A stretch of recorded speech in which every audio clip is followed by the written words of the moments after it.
Good afternoon. City Council is meeting for a second straight day with plenty on the agenda to tackle. Prior to the meeting, the mayor and TTC officials spoke about changes ahead of the Rogers Stadium Summer Concert Series. CTV's Mike Walker is at City Hall and joins us live with more. Mike. Well, Nathan, congestion and noise were among some of the key issues from the inaugural season at Rogers Stadium. Today, we heard from the city, Live Nation, and the TTC about the lessons learned and the actions they are taking for this year's concert series, which includes 20 concerts at the venue. Now, more than 1 million people are expected to attend the concerts this season, which kicks off this weekend with Bruno Mars. Officials announcing this morning the city and TTC will once again be partnering with Live Nation to offer concert goers free rides home from Downsview Park, Shepherd West, and Wilson stations. Fans will be required to show their concert tickets. And to better address crowd management, the TTC will also increase subway service, deploy extra buses on routes that serve the area around Rogers Stadium, and will have additional staff on hand at subway stations. Here's more from officials. We've instituted additional noise mitigation measures, access points to the site, paths of travel on the site, transit, the ride share programs where cars come to and from. So, you know, with any endeavor where you're going to put 50,000 people in a place for the first time, you learn a lot and you adjust. We will have additional services on Line 1 and Line 2. We will also have shuttle buses from Rogers Stadium to Wilson Stadium to ensure that when required, our accessibility services will also be in play. There's no question that transit will be the fastest, easiest, most affordable way to go. And the more concert goers who get that message and take transit, the less congested our roads will be. Now, among the items expected to be debated this afternoon inside council chambers is a motion from councillors Diane Sachs and Josh Mallow requesting the province add a referendum question on October's ballot in the municipal election, asking voters if they want the city to support and cooperate with the Ford government on its plans to expand the runway at Billy Bishop Airport to allow for jets. Reporting live at City Hall, I'm Mike Walker. Nathan and Michelle, back to you. Thank you, Mike. Still to come, the latest on the Ebola outbreak in Africa. A plane heading from France to the U.S. was diverted to Canada because of flight restrictions as a result of the outbreak. We'll have those details a little later in the newscast.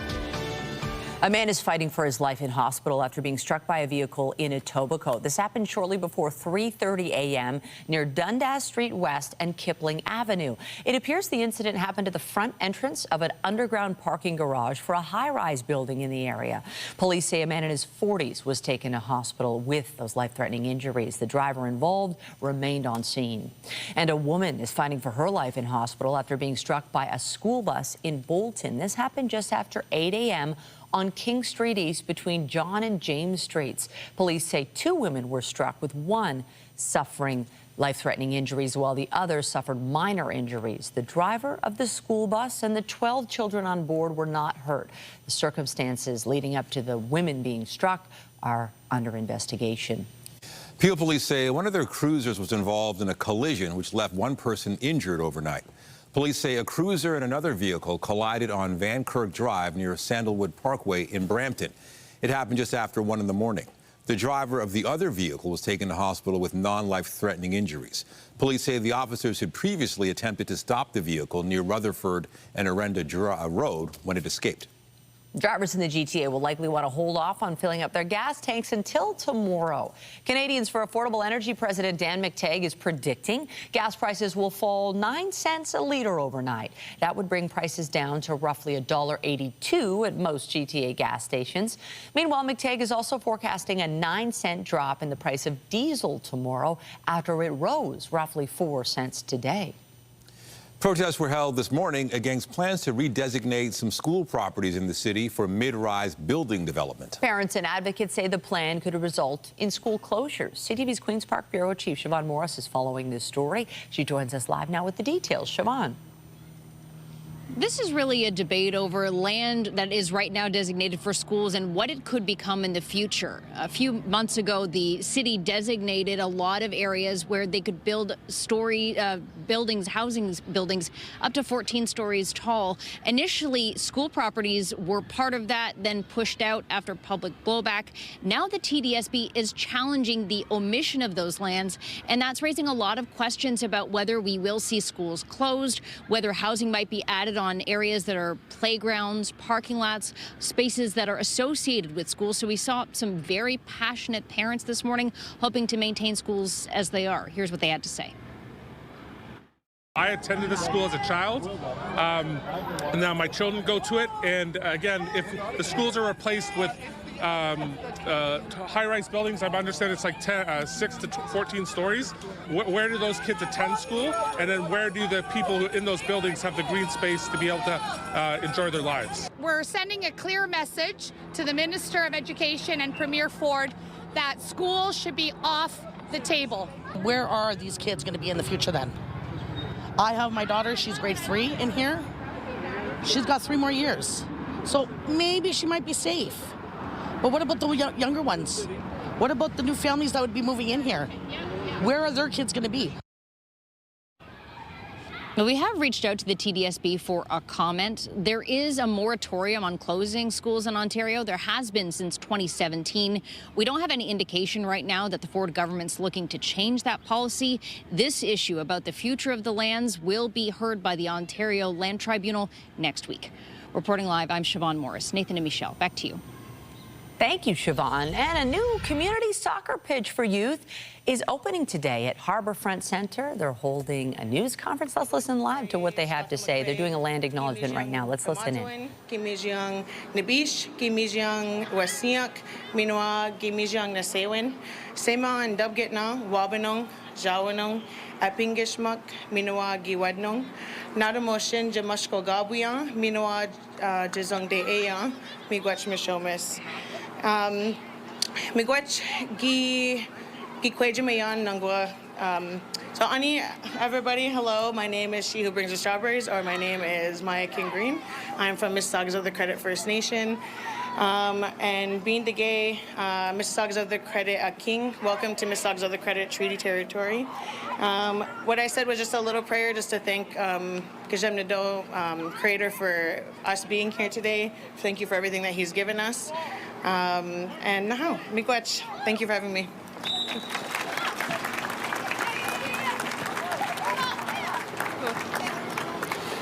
Thank you, Maya. Next, it's my pleasure to invite Marco De Bueno, Canadian Tire's Jumpstart Charities President, to share remarks on behalf of Jumpstart. Please join me in welcoming Marco.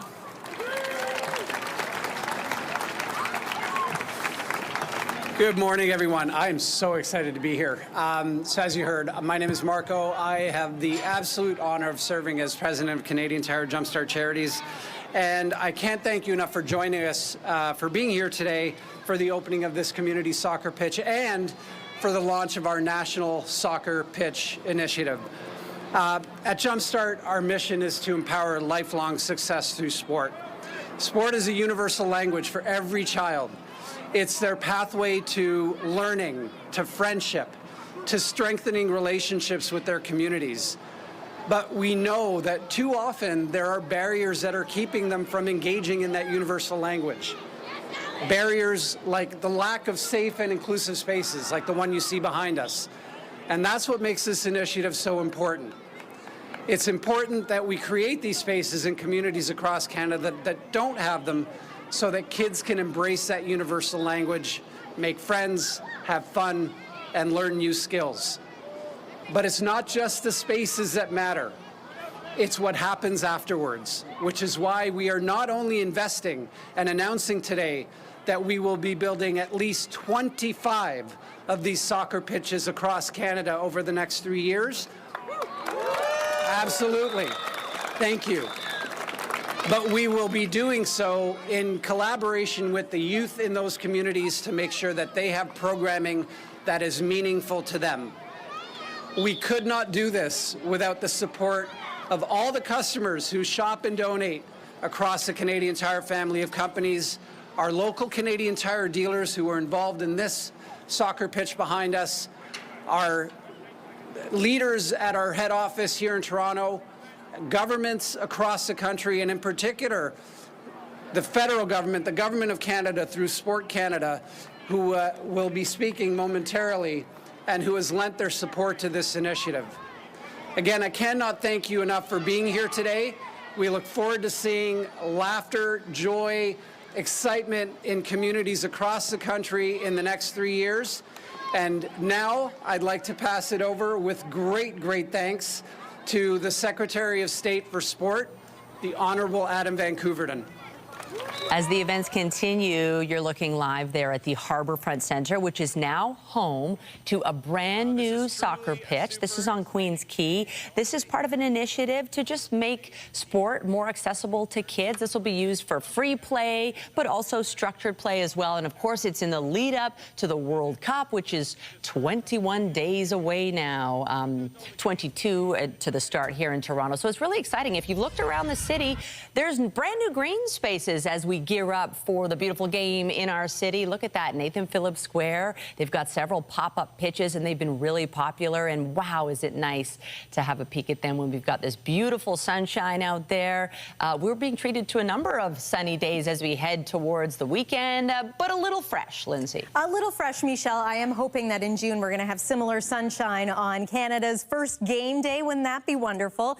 I also hope it's maybe a degree or two warmer than it is right now. We're at 14 this hour at Pearson Airport. You'll notice still single digits in places like Owen Sound and Bancroft. It is another below seasonal day today. We're getting used to that all of a sudden. Winds out of the east today, but they are fairly light, just a little breezy in places, and a bit of cloud cover to our south, but gorgeous sunshine in most parts of southern Ontario. In fact, we are at an 8 or very high today on the UV index, so consider this before you venture out. Sun protection, very important at this time of year. This is your day at a glance. 15 degrees is the forecast daytime high. Again, about 5 degrees cooler than average. And once again, we have a frost advisory in place. This is for areas north and east of the GTA, but we're going to be quite chilly overnight tonight here in the city too. We'll talk about this. Plus, we've got some measurable rain on the way for the weekend. Those details are coming up. For now, though, Michelle, I'll send it over to you. Thank you, Lindsay. RCMP in Quebec have arrested a man as part of a national security investigation. Police say they made the arrest because they have reasonable grounds to fear and suspect he may commit terrorism offenses. A 40-year-old suspect is accused of making numerous posts on TikTok in support of the Islamic State terror group. The suspect is scheduled to appear at a Quebec City courthouse tomorrow, and the investigation is ongoing. The RCMP say they remain committed to countering religiously motivated violent extremism. New data released by Stats Canada indicates Canadian travel to the U.S. continues to decline. CTV's Rachel Aiello has been looking over the data and joins us live from Ottawa with more. Rachel, what are some of the key takeaways from the data? Yeah, good afternoon, Nathan. So the latest numbers from StatCan looked at Canadians' travel habits in March, and it showed that Canadians took 2.6 million trips to the United States in that month. Now, that is a 6.4% consecutive year-over-year decline, and this is now a 15-month trend of the number of Canadians going to the United States being down. It's up slightly actually from February, but I think that could be attributed to a slightly better weather, March break perhaps, but broadly the trend has now held for 15 months that Canadians are not going to the United States in the numbers that were seen a year, 2 years ago. And this isn't really, Nathan, just that Canadians are traveling less, because the data is also showing that Canadians are increasingly traveling abroad, just to other countries, other international destinations other than the United States.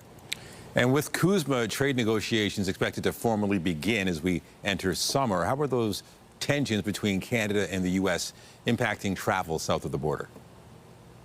Yeah, absolutely. It's really fascinating when you look at the numbers that StatCan is putting out, because they are now attributing directly the start of this trend of Canadians going south of the border less and less to around the time where trade tensions first rose, when we had the first barrage of tariffs and counter tariffs. And since then, it really does feel like Canadians are holding strong and steady in their resolution to not go to the United States, not spend their money south of the border. And so as those talks ramp up over the summer, while just generally Canadians are likely to travel more in the summer, it is anticipated that we will likely see a similar trend continue, where Canadians are opting to go elsewhere, because over the summer months is when we're expecting this to ramp up. We could potentially hear more rhetoric from U.S. President Donald Trump attacking Canada, kind of reinstilling and reinvigorating Canadians towards their belief that the U.S. isn't where they want to go right now. So it'll be fascinating to watch over May, June, July, into August, September, as we're expecting trade talks to really get going and ramp up and potentially become quite contentious, to see how Canadians are responding to that in their travel plans. Yeah, we're all going to be watching closely. CTV's Rachel Aiello in Ottawa. Thank you. Thank you. Organized crime groups are targeting people with access to luggage at Canada's largest airport. Well, W5's Avery Haynes has more in an exclusive investigation. When you go to the airport, you know the drill. Body scans, x-rays, and searches of your carry-on. But whistleblowers warn security needs to be tightened for the employees who have access to your bags and airplanes. I've been stopped once in 20 years leaving, so if somebody gets a hold of something, they're gone with it. Charles is a ramp worker at Pearson. He has a joke you might not find funny. We say, yeah, you can walk out carrying a cruise missile and nobody even stop you. Through court documents and police sources, we've identified a United Nations of organized crime groups operating at Pearson, using some airport workers to move drugs off planes and onto Toronto streets. Dieter Boheim is a retired police inspector who was also part of Toronto's airport intelligence unit. People that work at the airport, there is corruption involved in getting the cocaine into Canadian borders. The Canadian Air Transport Security Authority, CATSA, says screening employees leaving work is not part of their mandate, that screening happens at entry points. But we've identified issues there as well. We've documented at least 16 cases in the past year where corrupt employees have been able to get bags of drugs into secure areas at Pearson and then swap bag tags from innocent passengers. What I don't understand is how they get it in. Yan and Charlene in Winnipeg were detained at Pearson when a bag with 33 kilos of marijuana was discovered, with Yan's tag attached to it.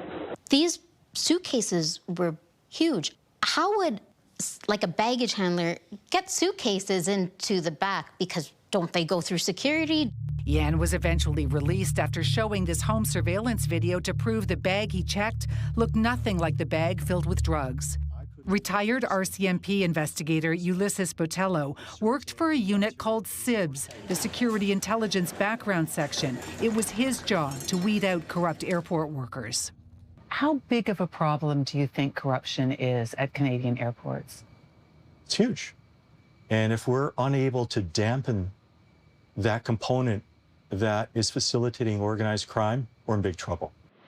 In the last year, 6 ramp and baggage workers at Pearson have been arrested on bag tag switching charges.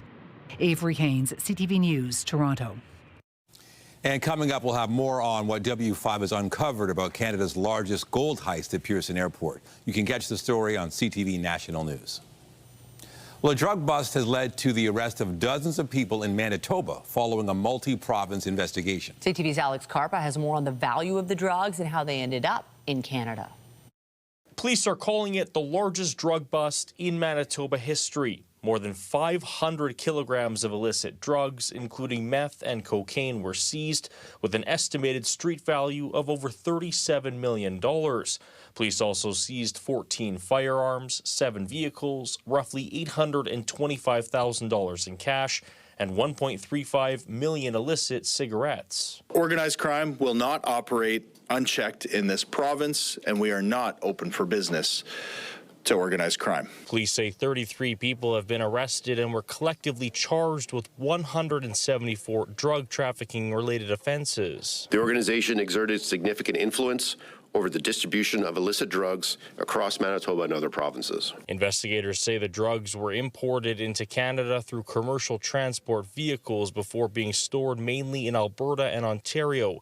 From there, police allege the drugs were moved into Manitoba through mail and courier services, commercial transport trucks, and private vehicles outfitted with hidden compartments. The objective was not only to disrupt and dismantle these networks, but also to gather intelligence and evidence relating to the higher-level members of the organization. The 2-year investigation involved several police agencies throughout 3 different provinces. Advocates say this seizure will have a significant impact on the drug trade. That's a lot of drugs that aren't going to be sold on the streets. So that's going to save lives. It reduces crime. Police are currently seeking 2 additional individuals from Brantford, Ontario, who have warrants issued for their arrest. Alex Colbert, CTV News, Winnipeg. A flight heading to the U.S. was diverted to Canada last night due to American flight restrictions tied to the Ebola outbreak in the Democratic Republic of Congo. Air France says a passenger was denied entry to the U.S. due to new regulations that say travelers from certain countries, including the DRC, can only enter through Washington, D.C. The plane was heading from Paris to Detroit when it was diverted to Trudeau International Airport in Montreal. Health officials around the world have been on high alert as a deadly outbreak of a rare strain of the Ebola virus impacts the DRC and neighboring Uganda.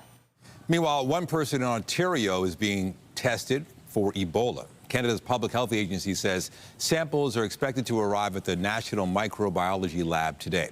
Health officials in Ontario say the patient is being assessed after recently traveling to Africa. In addition to Ebola, they're also being tested for several other infectious diseases. Currently, there are no confirmed cases of Ebola in Ontario. Meantime, aid agencies from around the world are responding to the Ebola crisis. Canadian aid workers, including those from the Canadian Red Cross, are heading to the DRC to assist with the response to the outbreak. They will assist with contact tracing, psychological support, and helping people get to treatment centers. The World Health Organization says there are nearly 600 suspected cases of the rare Ebola strain, along with 139 suspected deaths. However, global health officials believe the scale of the spread is likely much larger. A Canadian citizen who's been living in the U.S. for decades has been charged with voting illegally. According to the U.S. Attorney's Office, the man is facing 1 count of unlawful voting by an alien and 1 count of casting a ballot known to be fraudulent. Prosecutors say the accused became a permanent resident in February of 1987 and has been living north of Boston. If convicted, he could face up to 5 years in prison, as well as fines ranging from $100,000 to $250,000. In Washington, the House of Representatives is expected to vote today on legislation that would compel U.S. President Donald Trump to withdraw from the war with Iran. Previous resolutions by the Democrats have failed. Meanwhile, the U.S. military boarded an Iranian-flagged oil tanker in the Gulf of Oman. This was yesterday. The vessel was searched and redirected after trying to head to an Iranian port, violating the American blockade. It's at least the 5th commercial ship to be boarded since the blockade was imposed on Iranian shipping in mid-April. Israel's foreign ministry says all foreign activists from a flotilla that included 12 Canadians have been deported. The Israeli prime minister says he instructed the activists be deported as soon as possible after rebuking his national security minister, who released this video yesterday. It shows the minister taunting activists who were handcuffed and kneeling. Hundreds of them were detained in international waters while heading to Gaza with aid. It would have required breaching the Israeli blockade. Canada and several other countries have summoned their Israeli ambassadors. Prime Minister Carney described Israel's treatment of the detainees as abominable and unacceptable. Well, a memorial that has seen plenty of drama in recent years returned to Newfoundland and Labrador this week. Its comeback came exactly 94 years after the aviation pioneer it honors took off from Newfoundland on a solo journey across the Atlantic. CTV's Garrett Berry has the story. With fanfare and a flyover, Amelia Earhart returned to Harbour Grace as a statue, yes, but also with an impersonator. who dropped in on a celebration to mark the statue's return. The second we get a connection and something that kind of puts us on the map, it creates connection, and we're a very strong community. This bizarre saga saw the statue stolen last April, only to be recovered by police in the woods 3 months later. It appeared it was somewhat carefully cut into pieces. The rebuild was unveiled to the public. So many rumors that she was here, she was there, she was thrown away in the water. But at the end of the day, there's impede under justice, and they located her. We got her back. Clearly, there's a lot of pride here in Harbour Grace. This is the town where Amelia Earhart started her famous non-stop transatlantic flight. It's a piece of world history right here at home. The statue unveiling was streamed into this watch party, met with a standing ovation. It still inspires, according to veteran airline pilot Kim Windsor. I always point out to, do you know what happened there? So, you know, and when I do, everyone is just like, wow, like they just can't believe it. So it's just, like I said earlier, it's a magical place, and it just means so much to me. There have been a few more security measures added to this site, lights and cameras to hopefully ensure Amelia Earhart stays put going forward.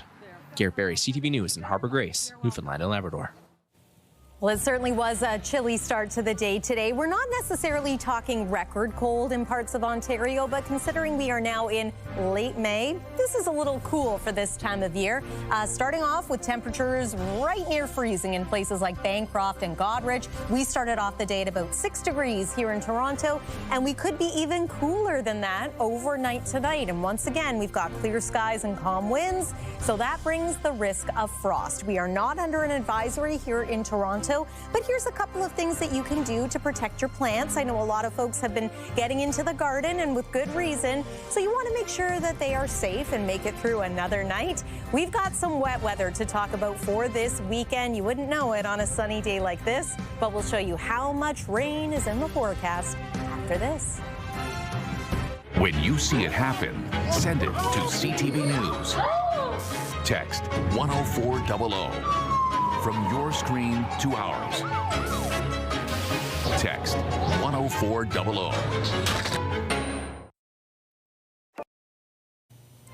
All right, to the forecast, maybe a little bit cooler, but lots of sunshine. Just a nice looking day. I love it when the sky is this blue, and it's really nice that we have more of this before some rain. Yeah, things are going to change again. Maybe not in the way that people want. We're going to lose a bit of this sunshine as we make our way into the weekend. And at this point, Saturday's looking like a bit of a washout. We've got some heavy rain in the forecast, some gusty winds, and some cool temperatures also. So yes, let's enjoy today, even though we are once again below seasonal. Weather is brought to you by the Presler Law Firm Injury Lawyers. You don't pay unless they win. Now, we've been talking a little bit about frost, and I want to dive a bit further into that. The growing season in general here in Ontario, it's been a little bit tough. So this is Fernwood Farms in Stayner, and we heard yesterday from some farmers in and around this part of the province that it has, in fact, been a tough season. The asparagus, for example, several weeks behind.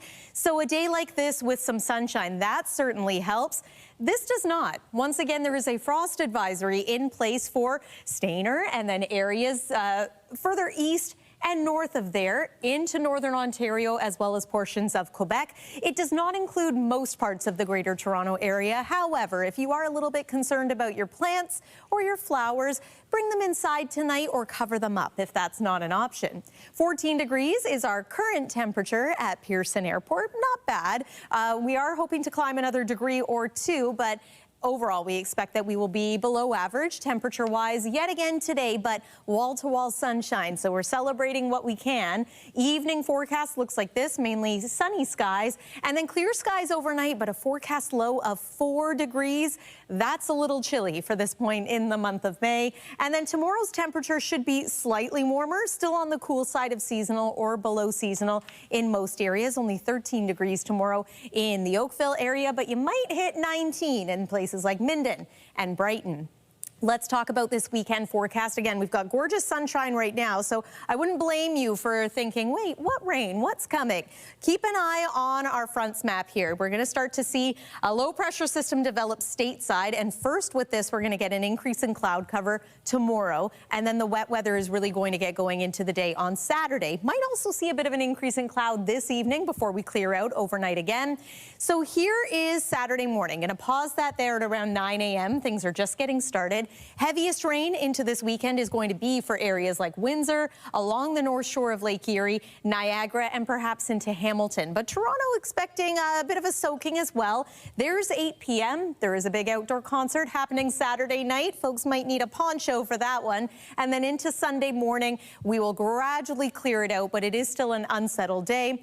It's not as cool on Sunday, so that's the good news. As far as rainfall amounts, latest models are indicating that we could get up to 30 millimeters of rain in places. At this point, what's perhaps a little more likely is that we get 10 to 20 millimeters of rain. So again, that's for Saturday, a high of only 10 degrees, and it's going to be windy. Maybe a nice indoor day for many. Sunday, chance of showers still mostly cloudy, but up around 20 degrees. We are back to seasonal for early next week. Some sun mixing back in as early as Monday. Tuesday's a great looking day, mainly sunny skies and a high of 26. That's your look at the weather for now. Nathan, I'll send it over to you. Thank you, Lindsay. The Blue Jays will be looking for a series split when they wrap up their 4-game set with the New York Yankees tonight. Early again, and he gets it down, and they're not going to make a play. The bases are loaded. Beautiful. The Jays beat the Yankees 2-1 last night after the start of the game was delayed by rain for more than 2 hours. Braden Fisher is set to serve as the opener for the Jays tonight, with first pitch set for just after 7 in the Big Apple. The Tempo, fresh off 2 straight wins, looking for a third when they take on the Minnesota Lynx tonight. Just getting caught lagging on that copper, taking advantage of it. Sykes feeling it. Oh. The Tempo netting a 98-90 win over the Phoenix Mercury on Tuesday. Tip-off for tonight's game against the Lynx is just after 8 p.m. in Minneapolis, Minnesota. The Montreal Victoire become the first Canadian team to be crowned PWHL champions. Won't be enough, though, as Abby Rock pulls it out. Short-handed. Rock end-to-end. All the way to the backhand. What a goal! Abby Rock!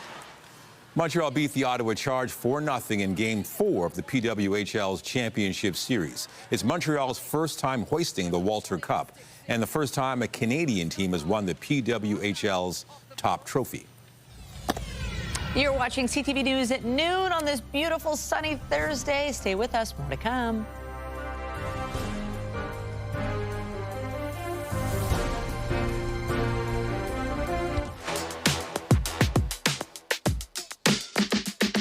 Craving great food without the hefty price tag? Well, we're rounding up some of the best cheap eats in Toronto. With bold flavors, generous portions, and unbeatable value, well, they go hand in hand, or in this case, meat and patty.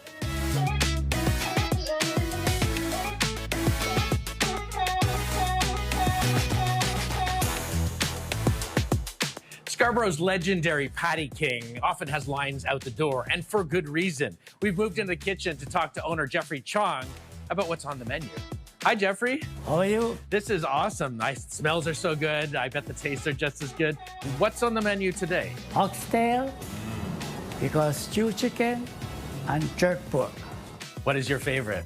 Oh, all of them my favorite. What would you say to someone who's never tried Patty King before? You gotta come to Patty King. You heard it from Jeff. You gotta come to Patty King. Do it. Yes. Thank you, Jeff. Okay. This is a jerk chicken Jerk chicken sandwich. Okay, let's go deliver this to a hungry customer who ordered the jerk chicken sandwich, jerk chicken sandwich, jerk chicken sandwich. Here you are. Enjoy. It's very tasty. I didn't try yours, but it's very tasty. Have a great day. Gary, I know why I like Patty King, but maybe for someone who hasn't tried Patty King, but maybe tried other patties, maybe Jamaican patties or Caribbean patties, what makes Patty King's patties different and special? I think it tastes like home. It's not super fancy. It's filling, and it's just they understand the flavor. That's what I think. That's nice. It's like home. It's like coming back to something you know and you love. Yeah, it is.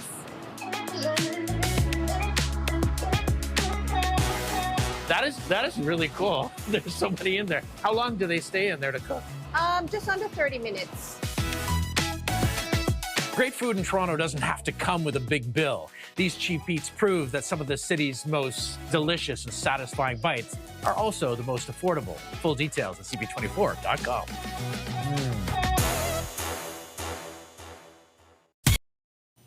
A business just north of Kitchener which sells guard dogs says more people are interested in pets for protection. CTV's Karis Mapp has more on the reasons behind the increase and the concerns from some critics. Don't let these friendly faces fool you. One word of command, and these furry companions will leap into protection mode. They're just neutral, happy-go-lucky dogs that you can absolutely pet. You can have guests in your home. You can have kids play with them. That's majority of it, right? What they also have the ability to do is to deter.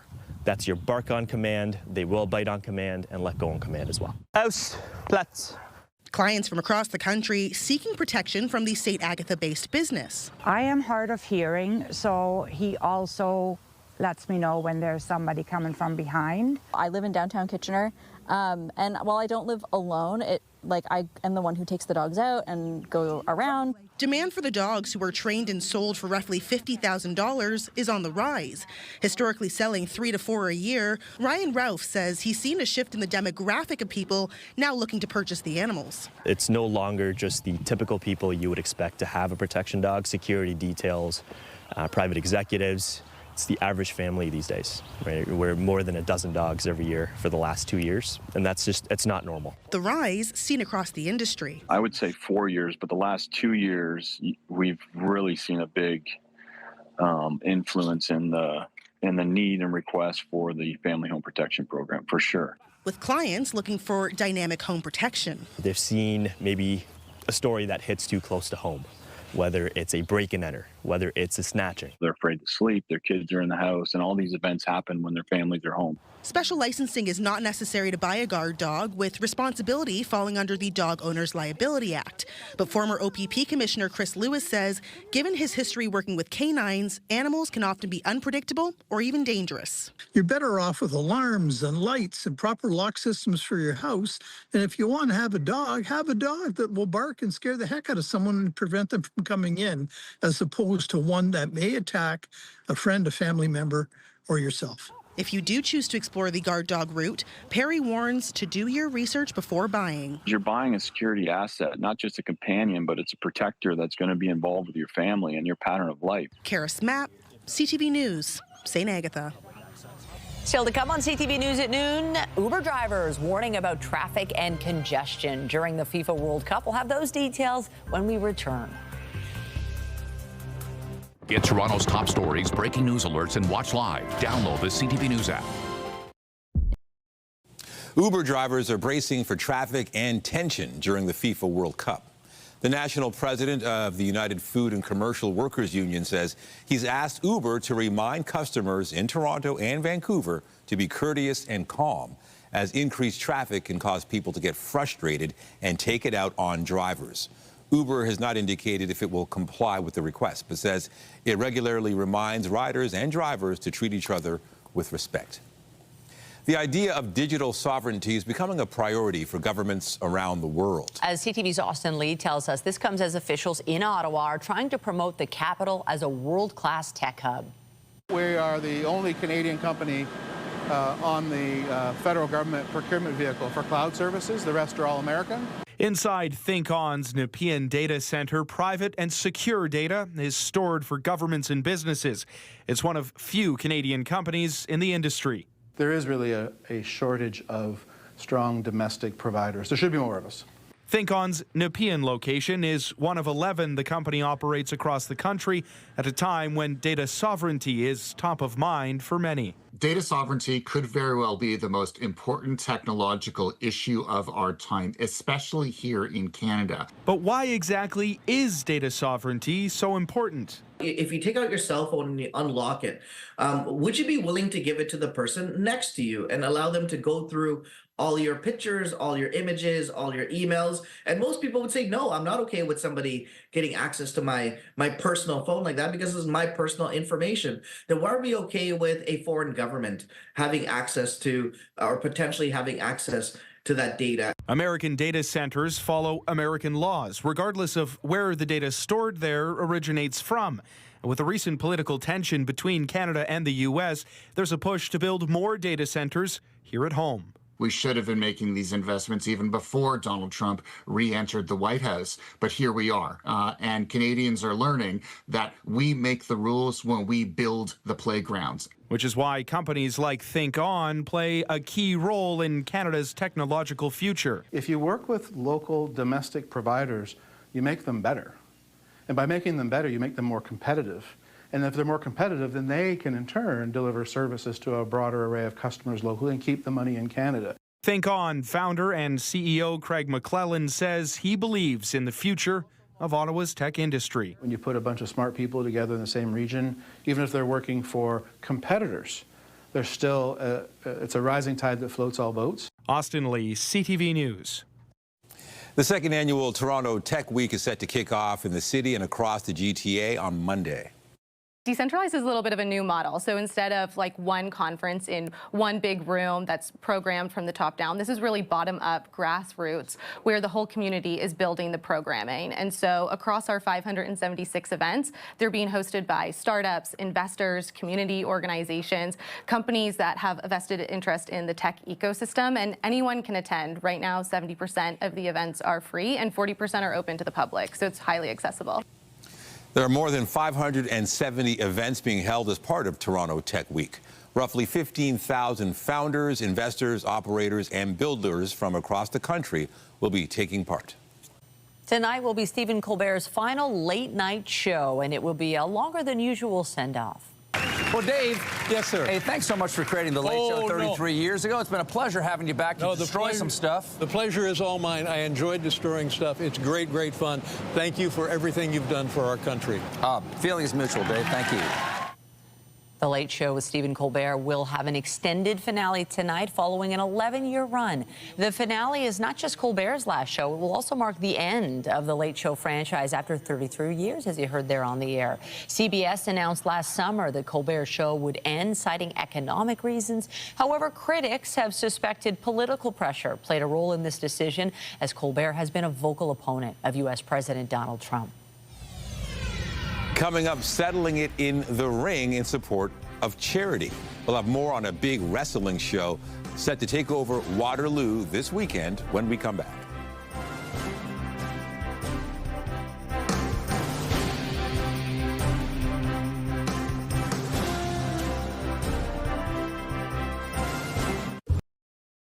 Wrestlers from south of the border will be making the trip to the Waterloo region this weekend to take part in Slamdemonium 2. It's one of the biggest local wrestling promotions ever, all in support of a good cause. CTV's Jeff Pickle explains.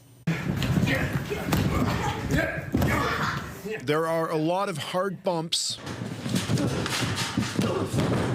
and some small crowds and even smaller paychecks on the independent wrestling circuit. We've wrestled in front of the smallest crowd I've wrestled in front of is 6 people, probably most of them not paid. But this weekend, the off-the-ropes wrestlers will be in front of nearly 1,000 fans at the Kitchener Memorial Auditorium for Slamdemonium 2. Going from working at Oktoberfest in front of a couple people who just walk around drinking beer and having a good time to a bunch of wrestling fans who want to support charity. For the local wrestlers, it's a lifelong passion playing out in front of a crowd. I started wrestling when I was 18, I think. I'm way older than that now, so I've been in the Ontario independent scene for about 20 years. It's a special kind of feeling, and as many people say, you're kind of crazy if you do wrestling, and it's that like unique niche aspect of it that makes everyone fall in love. It's the weird kid, it's the drama kids, it's all the athletic kids as well. Like, it's got so much encapsulated into one thing, and that's the part I love. The local wrestlers will be joined by some big names from south of the border, like Rhino and Victoria Crawford. Yeah. Yeah. Okay, well, great. We'll do a little in-ring interview. Sydney, Wild Wild West, what does it mean for you to be part of Slamdemonium 2? It means everything. To get that opportunity to wrestle someone like Victoria Crawford and really get to prove myself means the entire world. Awesome. Okay, let's come down here to Jay Carter. Jay, what does it mean to you to be part of Slay Pneumonia 2? It's great, you know. It's a big experience, a lot of fun. This weekend is also about giving back to the community. The event has raised $10,000 for Kids Ability. Saturday's event is nearly sold out, but some tickets may still be available. Jeff Pickle, CTV News, Kitchener. I am sure Jeff Pickle is just fine. Yeah, he's good. Took a shot, anything for the team. All the name of the craft. So nice to see everybody out there enjoying the pitch at Nathan Phillips Square. We've got the sunshine, also high UV. Yeah, slather on the sunscreen if you're heading out to Nathan Phillips Square. I'm so excited now thinking of how this is only a few weeks away, the FIFA World Cup. And yes, one more look at the weather, maybe less exciting what we have to talk about. Yet another frost advisory, not for the city of Toronto, but for the northern fringe of the GTA and northern parts of Ontario. Waking up tomorrow morning, our temperature could drop as low as about 4 degrees. We're often at our coldest just before sunrise. Then we can expect a fairly quick warm up once that sun is out. Tomorrow's forecast daytime high is 16 degrees, so that's a little bit warmer than today, still below seasonal. And we do expect a bit of an increase in cloud cover as your Friday goes on. The weekend, I do wish I had better news. It is looking soggy, especially for Saturday, and cool. 10 degrees is about 10 degrees cooler than normal. So a chilly, windy, wet day. Sunday, bit of an improvement, less rainy and warmer. Into next week, though, this is looking good. We dry out, the sun mixes back in, and temperatures are much closer to normal for this time of year. Nathan and Michelle. Thank you, Lindsay. And that's it for CTV News at noon. Remember, you can get Toronto's breaking news all day long on CP24 and at ctvnewstoronto.ca. For Lindsay Morrison and all of us here, have a pleasant afternoon. I'm Michelle Dubé. And I'm Nathan Downer. Be sure to join us later for CTV News at 5 and 6. Have a great day.